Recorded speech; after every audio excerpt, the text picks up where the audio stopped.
안녕하세요. 저는 40대 초반 여성입니다. 오늘은 3년 전 기막혔던 제 이혼설을 하나 말씀드려 볼까 해요. 저에게 이혼은 저를 위한 가장 중요한 선택 중에 하나였지만 동시에 아픈 상처를 가져다 준 사건이기도 해요. 결혼할 때는 100년해로 할 거라고 맹세하며 다짐까지 했지만 그것도 두 사람 모두 그렇게 원해야만 가능하더라고요. 한 사람이 아무리 노력해도 나머지 한 사람의 노력이 없으면 결국 이렇게 중간에 헤어질 수밖에 없다고 생각해요. 솔직히 이혼을 해서 이렇게 사연글을 쓰게 될 줄 몰랐기에 두서가 없을지도 모르지만 제 이야기를 한번 들려드릴게요. 저와 전 남편은 사내 비밀 커플이었어요. 그 스릴 때문에 더 즐거웠고 또 그 스릴 때문에 잘못된 선택을 했던 건지도 몰라요. 결혼 당시에 남편은 결혼에 대한 준비가 된 상황은 아니었어요. 쥐뿔도 없다고 하죠. 정말 아무것도 모아놓은 돈이 없었거든요. 게다가 시댁도 우리에게 원조를 해줄 수 있는 여건은 아니었기에 오롯이 저와 남편이 모두 해결해야 했어요. 처음에는 제가 모은 돈에 남편 이름으로 대출을 받아서 아파트를 사려고 생각했어요. 그런데 하루는 아버지가 저희를 부르더니 남편에게 돈을 빌려주겠다고 하시더군요. 저는 놀라서 우리끼리 하겠다고 했지만 아버지는 딸 시집 가는데 마음고생 시키고 싶지 않다며 남편에게 돈을 빌려주고 나중에 갚으라고 했어요. 대신 이자는 받지 않을 테니 편하게 너희들 돈 모으라고요. 그때 정말 아버지에게 얼마나 고마웠는지. 결국 남편은 그렇게 하기로 하고 저희는 자가로 집을 마련했어요. 그렇게 행복할 줄만 알았던 저의 결혼 생활은 조금씩 삐그덕 이상한 길로 빠져가고 있었어요. 사람들이 말하길 결혼과 연애는 다르다고 하잖아요. 그 말이 제 남편에게는 딱 맞아서 연애할 때는 좋았던 모습들이 결혼 후에는 나쁘게 변해버렸거든요. 남편은 밖으로 돌아다니는 걸 무척 좋아해서 친구들과 사람들을 자주 만나곤 했어요. 가끔 저도 남편과 함께 밖으로 돌아다니며 사람들도 만나고 구경도 하고 맛집도 찾아다녔어요. 그런데 결혼을 하고 나서도 남편은 바뀌지 않았어요. 아니, 오히려 더 밖으로만 나돌아다닌다고 해야 하나? 집에 들어오는 걸 무척 싫어하는 사람처럼요. 거기에 슬슬 지치는 건 저였어요. 하루가 멀다하게 벌어지는 회식과 술판, 친구들과의 만남 등 남편이 그럴수록 저는 점점 독수 공방의 시간이 길어지고 있었어요. 게다가 결혼 3년, 4년이 넘어가면서 불임에 대한 걱정도 커져가고 있었어요. 결혼 4년 동안 자연 임신이 한 번도 되지 않았던 저는 손주를 원하는 시모의 눈치를 심하게 봐야 했어요. 그 탓인지 애는 더 생기지 않고 결국 심각하게 산부인과 진료를 생각하게 됐죠. 시모의 상황에 난임센터를 방문한 저는 일단 자연임신을 시도해보자는 의사의 말을 듣고 산부인과에서 정해준 날짜만 손꼽아 기다리고 있었어요. 그날 저녁 따라 남편이 또 늦더라고요. 그런데 이번 한 번만이 아니었어요. 저번 달에도 그렇게 일찍 오라고 단단히 일렀는데 날짜를 넘겨버리는 탓에 이번에는 벼르고 있었거든요. 그런데 이번에도 일찍 오지 않더라고요. 애가 타는 제 속을 모르는지 밤 11시가 넘어서야 남편에게 전화가 왔어요. 당신 어디야? 오늘 일찍 들어오라고 했잖아. 아이고 사모님, 저 택시기사인데요. 나오셔서 손님 좀 모셔가야 할 것 같은데요. 택시에서 내릴 생각을 안 하셔요. 날씨가 추워서 놔두고 가기도 그렇고. 어머, 죄송합니다. 제가 바로 데리러 내려갈게요. 전화를 한 것은 남편이 아니라 택시기사였어요. 아파트 현관 앞에 서 있는 택시를 보니 어찌나 민망하고 화가 나던지 저는 연신 기사에게 미안하다고 말하며 남편을 데리고 왔어요. 술에 쩔어서 몸을 가누지도 못하는 모습을 보는데 정말 한 대 쥐어받고 싶을 만큼 열이 받더라고요. 게다가 남편을 데리고 집에 들어오는 내내 남편의 옷에서 나는 제 것이 아닌 여자의 향수 냄새와 분 냄새에 겨우 화를 삭히며 집으로 들어왔어요. 밝은 데서 보니 더 선명하게 보여지는 남편의 모습에 저는 눈을 감으며 충격을 감당해야 했어요.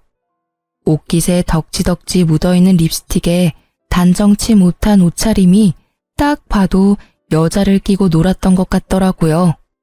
게다가 남편을 데리고 들어올 때 남편 와이셔츠에서 바스락거리는 소리가 신경이 쓰여서 주머니를 확인했는데 거기에 작은 쪽지가 있었어요.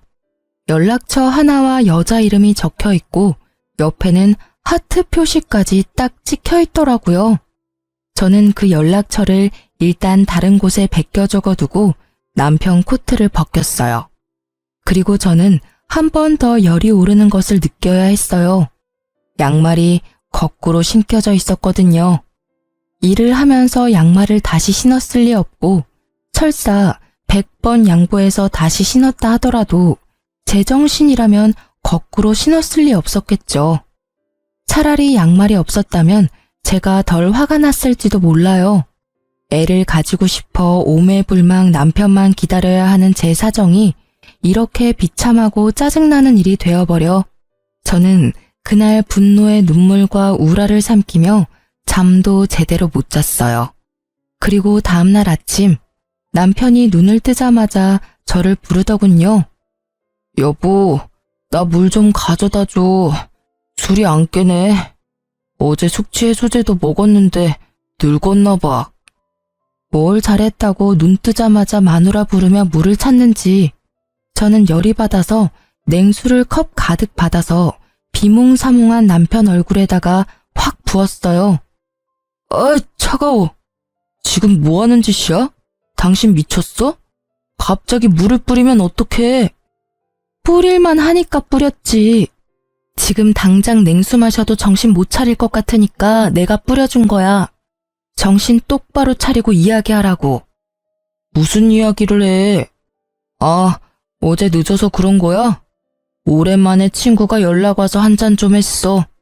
그런데 그게 이렇게까지 아침에 물벼락 맞아야 할 일은 아니잖아. 그것도 이유 중에 하나지. 내가 먼저 약속을 잡았는데 당신이 내 약속을 지키지 않았으니까. 화가 나는 건 당연한 거야. 근데 그건 좀 덜 중요한 이유야. 제일 중요한 이야기를 말해봐. 어제 술 마신 것까지는 이해할 수 있어. 그래, 네가 술 마시고 저녁 늦게까지 탱자탱자 노는 게 하루 이틀 일은 아니니까. 근데 그 꼴은 뭐야? 와이셔츠에 묻은 립스틱에 양말은 거꾸로 신었더라? 나 몰래 바람 피우니? 아니지. 나한테 나 바람 피웁니다 하고 시위한 거니? 이건 그냥 별거 아닌 거야. 친구랑 놀면서 도우미 좀 불렀어. 걔네들 뭐 치근덕대는 거 다 알잖아. 양말은 술에 취해서 내가 벗었다가 다시 신었던 거 같은데. 근데 그렇다고 내가 바람 피웠다고 하기엔 약하잖아. 다들 부르자고 난리인데 내가 싫다고 할 수는 없잖아. 그래서 내가 바른 사람을 만나라고 했지. 결혼했으면서 미혼 친구들하고 친하게 지내고 그러면서 여자나 만나고 말이지. 그리고 왜 매번 도움이나 부르는 친구들하고 노는 거야? 그렇게 여자가 좋아? 막 애교 떨고 치근덕거리니까 좋아? 당신 친구들은 그래도 돼. 결혼도 안 한 싱글이니까. 근데 당신은 결혼까지 했으면서 집에 있는 내 생각은 안 해? 이젠 내 교우관계까지 관리하려는 거야? 제발 좀 그만해. 어떤 친구와 어울리든 그건 내 자유라고. 그래, 솔직히 나도 어제 일찍 오려고 했어. 그런데 별로 그런 마음도 안 들고 친구가 연락 왔으니까 잠깐 갔다 온 거야. 그렇다고 당신이 나한테 이렇게까지 화내는 건 나도 좀 억울한데? 솔직히 애 가지자고 날짜 정해서 관계하고 그러는 거 정말 짜증나는 일이거든? 뭐 내가 종마야? 내가 씨나 뽑아내는 기계냐고. 마음이 동해야 하는 거지. 이걸 강제적으로 막 날짜 시간 정해서 하고 그러는 건 너무 인위적이고 감정 없는 것처럼 느껴져서 기분 나쁘다고. 남편의 말에 저는 너무 어이가 없어 제가 잘못 들은 줄 알았어요. 너 그게 사랑해서 결혼한 여자한테 할 말이니? 내가 룰루랄라 즐거운 마음으로 날짜 시간 정해서 하자고 한 건 줄 알아? 병원에서 그렇게 하라잖아. 내가 왜 애를 가지고 싶은 건지 모르겠어? 당신과 내 아이니까 가지고 싶은 거야. 그리고 애 갖는 게 내 생각 때문만은 아니지. 어머님은 요즘 매일같이 전화하셔서 애는 생길 것 같냐? 이번에는 생길 거다. 태몽을 껐는데 소식 없냐? 매번 그런 말만 하신다고. 당신한테 그런 말 안 하시니까 당신은 내가 얼마나 스트레스 받는지 모르지? 진짜 이런 면이 너무 마음에 안 드는 거야. 약속 거절 못하는 거 이해할 수 있어. 그런데 기분 나쁘다면 어쩔 수 없지. 사랑도 없는데 왜 살아? 여기서 끝내 그냥. 나는 당신하고 헤어져도 어차피 아쉬운 거 하나 없어. 내 말이 끝나자 남편의 당당하고 짜증나던 얼굴이 조심스럽게 바뀌더라고요. 그럴 수밖에 없죠. 저는 정말 아쉬운 게 하나도 없었으니까요. 사내 연애였지만 제가 이미지에 타격을 받을 일은 전혀 없잖아요. 잘못을 이 사람이 했으니까요. 부서도 달라서 자주 마주칠 일도 없거든요. 게다가 이 집은 어차피 아버지와 제 돈으로 산 집이니 지금 당장 이혼하더라도 남편은 유책 배우자가 돼서 집 소유권 주장은커녕 위자료만 더 내야 하거든요. 그걸 이해한 건지 남편이 제 눈치를 보더라고요. 당신 와이셔츠에 쪽지 하나 들어가 있었거든? 예쁜 여자 이름 하나랑 연락처, 그리고 하트 모양까지 있지. 도움이라도 이런 식으로 개인적인 전화번호 주고받으면서 만나면 외도가 아닐 리가 없잖아. 아니면 내가 이 전화번호로 전화를 한번 해볼까? 유부남 꼬셔서 뭐 하려고 했냐고. 혹시 또 모르잖아. 당신이 결혼 안 했다며 총각 흉내냈다고 이야기해줄지도 모르지. 당신이 오늘 같이 놀았던 친구들 다 솔로잖아. 여보, 미안해. 진짜 뭐든 다 내가 미안해. 솔직히 좀 갑갑해서 집에 안 들어온 거야. 그리고 그 쪽지에 적힌 여자도 어제 처음 만났어. 여러 번 만났으면 연락처를 줬을 리가 없잖아. 그리고 진짜 아무 일 없었던 건 확실해. 술집에서 나와서 바로 택시 타고 집에 온 거야. 그런 모텔 같은 곳 들릴 시간도 없었다고. 앞으로 절대 이럴 일 없을 테니까 이번만 자기가 이해하고 넘어가줘. 응? 진짜 술 취해서 벌어진 해프닝 같은 일일 뿐이라고. 남편의 구구절절한 변명과 핑계에도 제 화는 가라앉지 않았어요. 왜인지 더 심하게 짜증이 나더라고요. 변명 같은 거 다 필요 없고 우리 애 가지는 거 다시 생각해보자.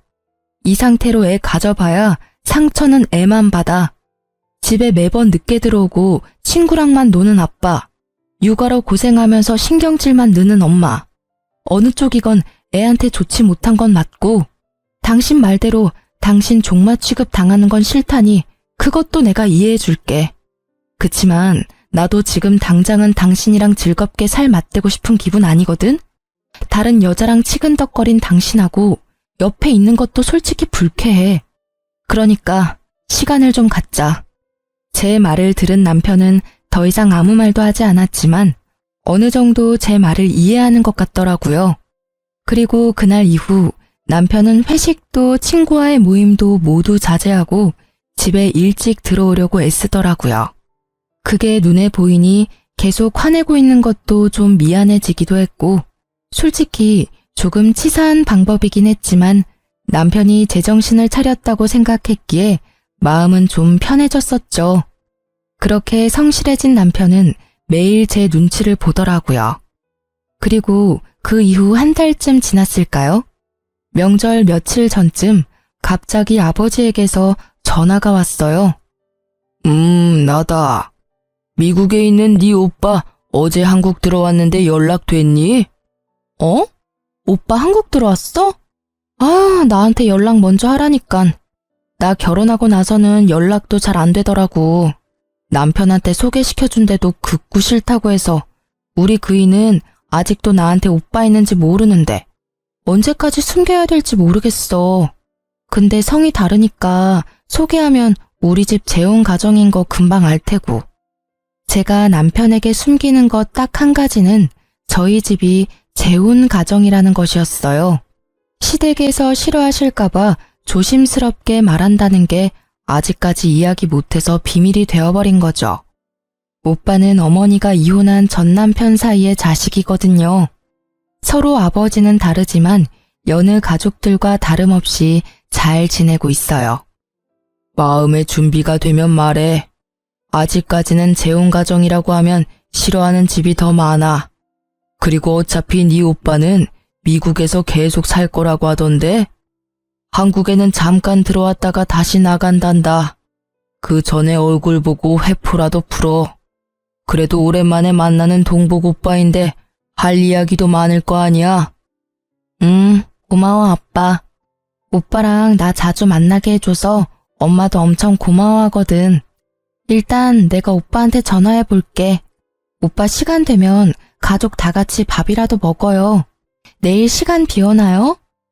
아버지와 전화를 끊고 나서 저는 오빠와의 만남에 들뜨기 시작했어요.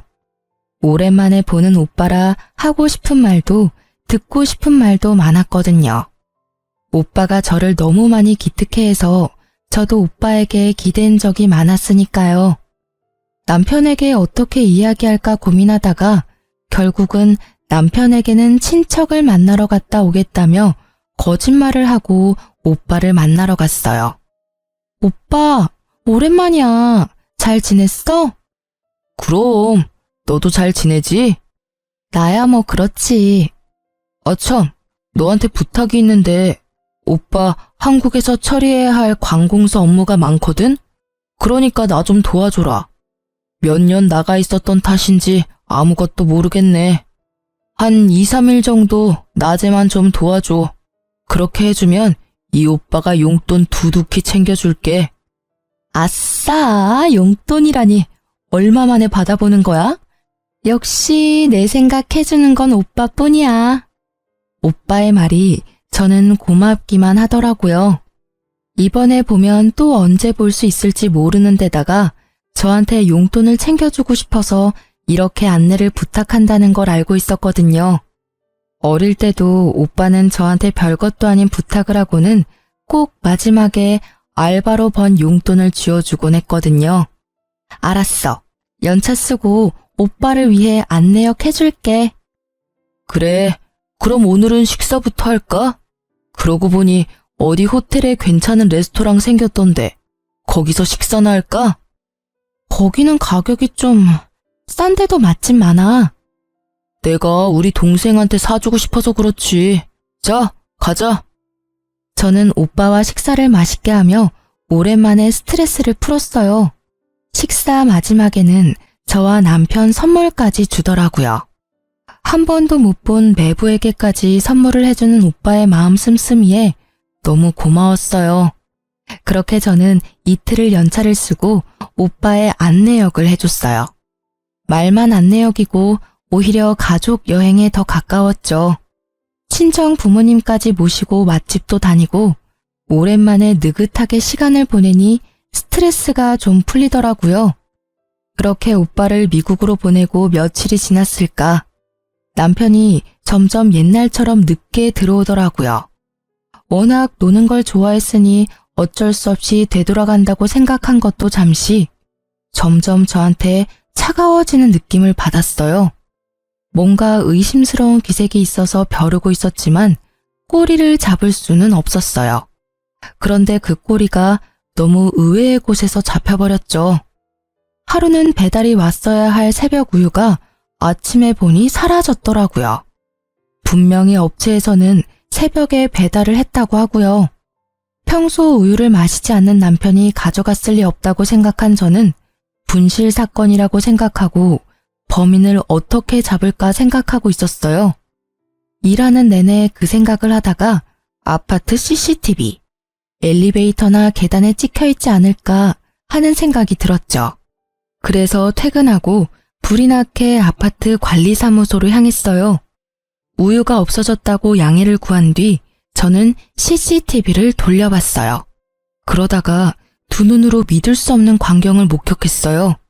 아침 시간 제 남편이 엘리베이터에서 어떤 여자와 무척 진한 아침 인사를 하고 있더라고요. 서로의 헤어를 정리해주고 사람이 타니 뒤로 물러나 모르는 사람처럼 있다가 몰래 손을 잡는 모습까지. 이미 제 머릿속에서 우유도둑은 사라지고 없었어요. 두 연놈의 행태가 너무나 충격적이었거든요. 저는 관리사무소에 부탁해서 전날도 그 전날도 확인해봤어요. 그리고 정확하게 상간녀가 누구인지 알게 됐죠. 여자의 얼굴이 너무 눈에 익어서 금방 눈치챘어요. 남편의 외도 상대는 앞집 여자였어요. 아침 시간에 설마 출근할 때 외도를 하지는 않을 거라 생각했는데 상간녀가 앞집이니 그 출근 시간을 더 활용한 거였죠.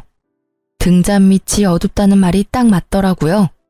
결국 CCTV 동영상을 제 핸드폰으로 찍어놓고 집으로 가 남편을 기다렸어요. 역시나 늦더라고요. 저는 밤이 늦어질수록 거실이 아닌 현관에서 남편을 기다렸어요. 계단식 아파트라 앞집이 보이거든요. 둘이 밖에서 만나다가 들어오려면 같이 와야 하니까요. 그렇게 현관문 앞에서 기다리던 제 눈에 두 사람이 나타났어요. 역시 제가 잘못 본 게 아니라는 걸 확인이라도 시켜주듯 두 사람은 손을 잡고 앞까지 걸어오더라고요. 참 대담하기도 하지.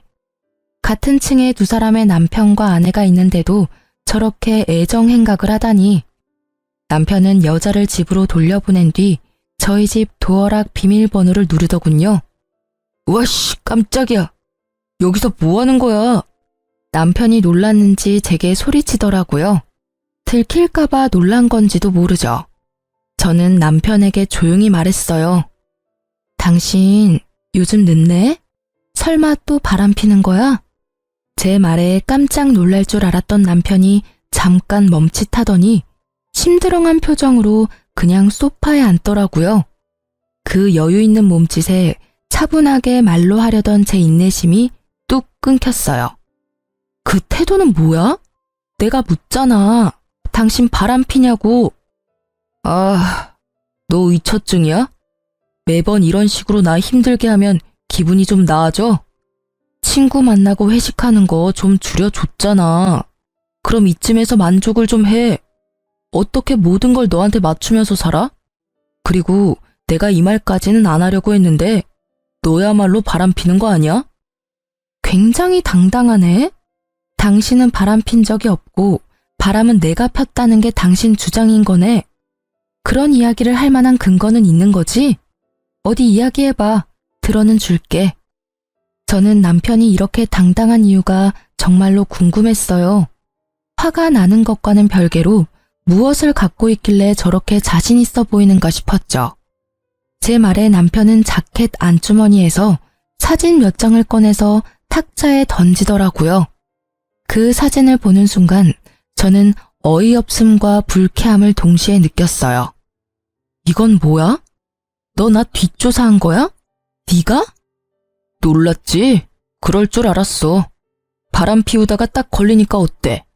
나한테 이런 쓰레기 같은 취급받으니까 기분 더럽지? 나도 그랬어. 별거 아닌 일로 사람을 쓰레기 취급하고 말이지.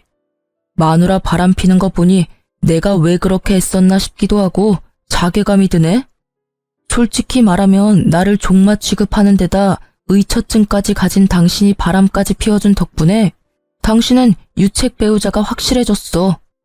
반면에 나는 그때 한 번 이후로 별 문제없이 깨끗한 상태잖아. 외도도 하지 않고 얼마나 가정에 충실했는지 알지? 나한테 외도했다고 뭐라 하던 당신이 바람피는 걸 보니 이제 당신한테 질렸어. 그러니까 우리 이혼하자. 남편이 먼저 던진 이혼 이야기에 저는 터져나오는 실수를 참으며 냉정하게 말했죠. 이게 당신 생각이야? 이 사진 한 장으로 나한테 이혼하자고 말하는 거야? 내가 유책 배우자니까 너한테는 잃는 거보단 얻는 게 많겠네? 당연하지. 너한테 책임이 있으니까. 나한테 위자료 주는 대신에 이 집 넘겨주면 원만히 합의 이혼해줄게. 그럼 여기저기 소문날 일도 없고 깨끗하잖아. 그치? 너 지금 머리 제대로 굴렸네? 정말 화가 미친 듯이 나는데 너무 웃겨. 이 사진 한 장에 나한테 다 뒤집어 씌우겠다? 그런 신박한 생각은 어디서 나오는 거야? 그래, 이혼하자. 네가 이렇게 원하는데 해줘야지 않겠어? 나한테도 뭐 나쁜 일은 아니지. 제가 뜬금없이 웃자 남편놈은 그제야 어안이 벙벙한 얼굴로 저를 쳐다보더라고요. 이혼하자는데 웃으니 뭔가 잘못됐다는 걸 알아챘지만 제대로 아는 게 하나도 없으니 말도 못하고 쳐다만 보는 거죠. 당신이 이혼 얘기 먼저 꺼냈으니까 나중에 두말하면 안 되는 거 알지? 나는 절대로 이번 이혼 번복 안 할 거니까 그렇게 알고 있으라고. 우와, 상간남이 그렇게 잘해줘? 이혼하자니까 두말 없이 수긍하는 거 봐라. 나보다 당신한테 더 좋은 조건인 거 아니야? 근데 상간남이 당신이랑 결혼해준대. 그쪽은 그냥 장난이었던 거 아니야? 한때 부부였던 인연으로 내가 말해주는데 와이프랑 이혼할 테니 결혼하자고 하는 놈들 중에 제대로 된 놈들 없어. 너도 곧 버림받게 될걸? 상간남 신경 쓰지 말고 당신이나 이 집에서 나갈 궁리나 해. 필요하면 용달 정도는 불러줄게. 당신 짐 싹 다 챙겨서 나가주면 좋겠어. 이 집은 어차피 내 거야. 이 집 살 때 네 돈 한 푼도 안 들어갔어. 내가 모은 돈이랑 우리 아버지가 당신한테 빌려준 돈으로 산 거지. 이 집 갖고 싶니? 그러면 일단 아버지한테 빌린 돈부터 갚고 와. 그리고 이 집 살 때 내가 낸 돈 나한테 돌려주면 이 집 줄게. 됐지? 계산을 그렇게 하는 법이 어디 있어? 당신이 유책 배우자인데 어떻게 내가 당신한테 돈을 줘야 하는 건데? 결국 소송으로 가자 이거야? 나는 이미 증거가 다 있다고. 당신이 유책 배우자라는 증거. 사진이 이거 한 장뿐인 줄 알아? 수십 장이나 더 있거든? 아, 그거 100장 1000장 가져와도 그걸로는 내 외도 증명 못해. 왜냐면 이 사진 속에 있는 남자는 상간남이 될 수 없거든. 이 사람이 누군지 자기는 모르겠지만 이 나라 정부는 정확히 알고 있지. 저는 예전에 친정어머니의 부탁으로 발급받아 놨던 어머니 이름의 가족관계 증명서를 남편에게 보여줬어요. 당신은 내가 외동딸이라고 생각했지? 근데 우리 집 재혼 가정이야. 그래서 내 위로 나랑 피가 이어진 오빠가 하나 있어.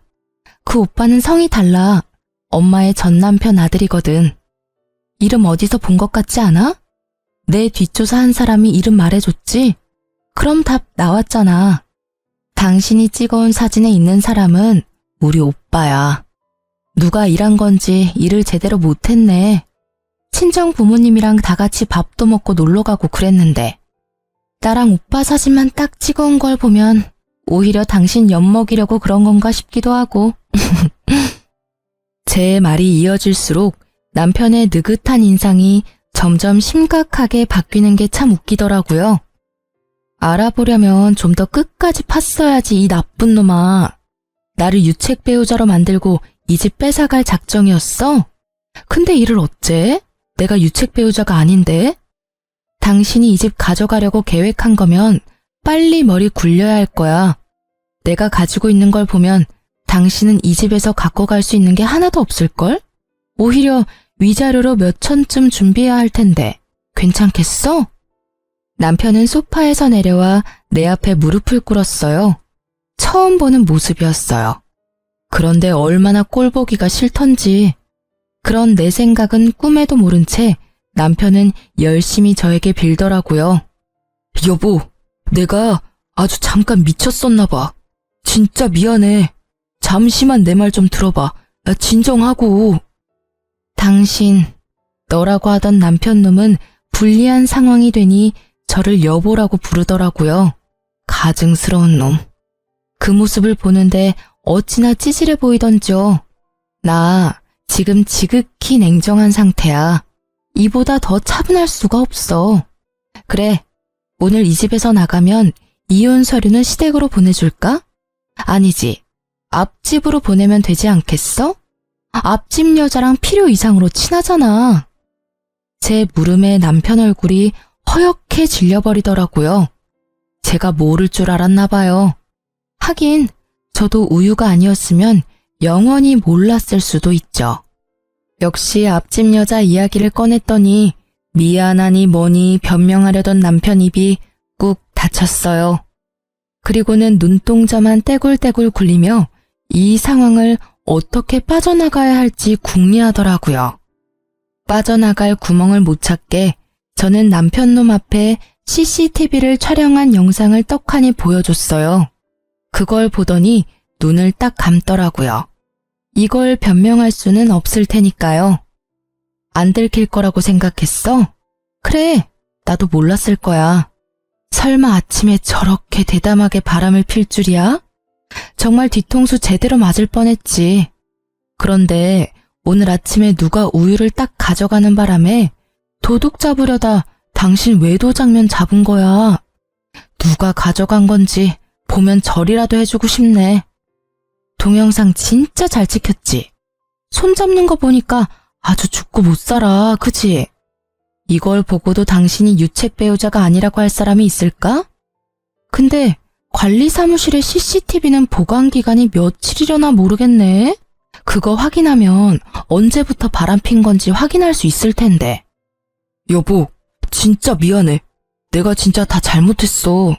저 여자가 나 꼬시는 바람에 내가 넘어가 버린 거야. 진짜로 만난 지 얼마 되지도 않았고 그렇게 깊은 사이도 전혀 아니야. 나는 그냥 잠깐, 아주 잠깐 바람 쐬는 기분으로 만난 것 뿐이라고. 그러니까 제발 이혼만은 안 돼. 내가 미친놈이었어. 그런 말을 왜 꺼냈는지, 나 여기 나가면 갈 곳도 없어. 제발. 남편은 제 치맛자락을 붙잡고는 울며 불며 매달렸어요. 아까 전에 그 기세등등한 당당함은 어딜 간 건지. 완전히 180도 바뀐 그 모습에 저는 그놈의 손을 뿌리쳤어요. 다 필요 없어. 분명히 이혼 번복 없다고 말했어. 지가 바람 펴놓고는 나한테 뒤집어 씌우고 집을 가져가려고 하다니 어떻게 그런 생각을 할 수가 있어? 이 파렴치한 놈. 네 눈에는 내가 돈이니? 애 안 가지려고 할 때부터 알아봐야 했는데 다 끝났어. 그러니까 당신 짐 다 싸서 지금 당장 나가. 안 나가면 앞집에 당신 짐 다 갖다 줘 버릴 거야. 여보, 제발 앞집에는 알리지 마. 부탁이야. 내가 나갈게. 내가 나가면 되잖아. 그렇게 죽고 못 살아? 얼마나 사랑하면 들키지도 못하게 그래? 근데 앞집에 알리고 말고는 내 마음이거든? 여기서 더 내 기분 더럽게 만들면 지금 당장 초인종 누를 거야. 결국 남편은 이후 찍소리도 못하고 필요한 짐만 챙겨서 나갔어요. 저는 남편의 그 모습이 더 짜증났어요. 앞집에 알리지 말라니. 그 정도로 아끼나 싶었지만 아니었어요. 나중에 알고 보니 그 여자를 아껴서 그런 게 아니라 그 여자가 상간녀 소송으로 위자료 지불할 때 자기한테 내달라고 할까봐 그런 거였더라고요. 어디까지 찌질해질 수 있는지. 그리고 나중에 확인을 해봤더니 그날 우유를 가져간 건 어이없게도 남편이었더라고요. 우유를 마시지 않는 남자가 왜 가져갔나 싶었더니 그걸 상간녀에게 줬더라고요. 그때는 자기가 가져갔다고 저한테 이야기할 생각이었다는데 이 멍청한 놈이 그걸 나중에 깜빡하는 바람에 저는 스스로 판도라의 상자를 열어버린 거죠. 그리고 알고 보니 앞집 여자와는 반년 정도 사귄 상태로 생각보다 오랫동안 만남을 이어왔더라고요. 저는 앞집 여자에게도 화가 났어요. 매번 오며 가며 살갑게 인사하곤 했는데 저를 볼 때마다 제 남편과의 만남을 떠올리며 저를 불쌍하고 눈치 없는 여자로 봤을 걸 생각하니 분이 나서 못 참겠더라고요. 그래서 앞집 여자에게도 상간녀 소송을 걸었어요. 남편과의 이혼 소송도 물론 진행했고요. 그렇게 상간녀 소송 걸고 얼마 뒤 누가 우리 집 배를 누르더라고요. 화면에는 앞집 여자가 서 있었어요. 제가 문을 열어주니 그 여자가 갑자기 저희 집 현관문에 꿇어 앉더라고요. 왜 이러세요? 일어나세요. 아니요, 제가 정말 다 잘못했어요. 잠깐, 아주 잠깐 만난 거예요. 그러니까 제발 소송만 취하해 주시면 안 될까요? 염치 없는 부탁이란 건 잘 알지만 어떻게 좀 선처를... 제가 왜 그래야 하는지 잘 모르겠네요. 소송 취하해 주시면 제가 위자료는 드릴게요. 꼭 드릴 테니까 남편과 아이만이라도 알 수 없게 해주시면, 잘못하면 아이도 남편도 다 잃게 생겼어요. 그러니까 제발 소송만 취하해 주세요. 위자료는 제가 드릴게요. 아, 그러세요? 모두 잃게 생겼구나. 그런데 저도 당신 덕분에 가정과 남편을 잃었어요. 그러니까 그 부분은 그걸로 퉁치죠. 솔직히 바람 필 때 소문날 거 생각 안 한 건 아니잖아요. 그래도 유부남 잘 만나고 다녔으면서 이제 와서 왜 후회를 해요? 후회하지 말고 열심히 즐긴 대가를 받으면 되죠. 제 말에 무릎 꿇고 있던 상간녀가 꿀먹은 벙어리가 되더라고요. 틀린 말은 단 하나도 없었으니까요. 남의 남자 만날 거면 소문날 거 당연히 각오한 거 아닌가요? 이제 더 이상 할 말 없으면 나가보세요. 저는 더 이상 해드릴 말이 없어요. 제가 피해자인데 가해자가 이렇게 피해자 행세를 하고 계시는 것도 이상하고. 뭐? 그렇게 따지면 남편 관리 제대로 못한 당신 탓도 있는 거 아니야? 당신이 남편 잘 붙들고 있었으면 이런 일이 생겼겠어? 잘해주지도 못할 거면서 결혼은 왜 했대? 우리 사이 진짜 별거 아니었고 당신이 못해준 거 내가 해준 것뿐이야. 내가 당신 대신해서 당신 남편 위로해줬으면 당신도 소송 정도는 취하해줘도 되는 거 아니야? 엄청난 궤변을 늘어놓는 여자를 어이없는 눈으로 바라보며 제가 재차 물었어요. 상간녀 소송 취하해주면 내가 얻는 건 뭐죠? 아니, 내가 피해자인데 나한테도 떨어지는 게 있어야 하잖아요. 갑자기 다짜고짜 소송 취하라 그러면 제가 아이고 알겠습니다 하고 해줄 줄 알았어요. 줄 수 있는 거? 그러면 당신 남편 돌려줄게요. 그럼 됐죠? 이 아줌마 말하는 것 좀 봐. 미안한데요. 남이 쓰다 버린 건 저도 필요 없거든요. 왜 굳이 그 쓰레기를 저한테 주려는 건지 모르겠네요. 저한테 줄 게 그것뿐이라면 저는 취하지 않을 거예요. 아니, 전 진짜로 당신 남편이랑 깊은 사이 아니라고요. 진지한 마음이 요만큼도 없었고 나한테는 남편이 메인이고 그쪽 남편은 사이드 메뉴 정도예요. 그러니까 그 정도밖에 안 되는 사이라는 거예요. 본인이 그 말 들으면 아주 좋아하겠네요. 근데 어쩌죠? 이야기할수록 점점 소송 취하하기 싫어지네요. 남편분이랑 아이들에게 뭐라고 변명할지 잘 생각해 두세요.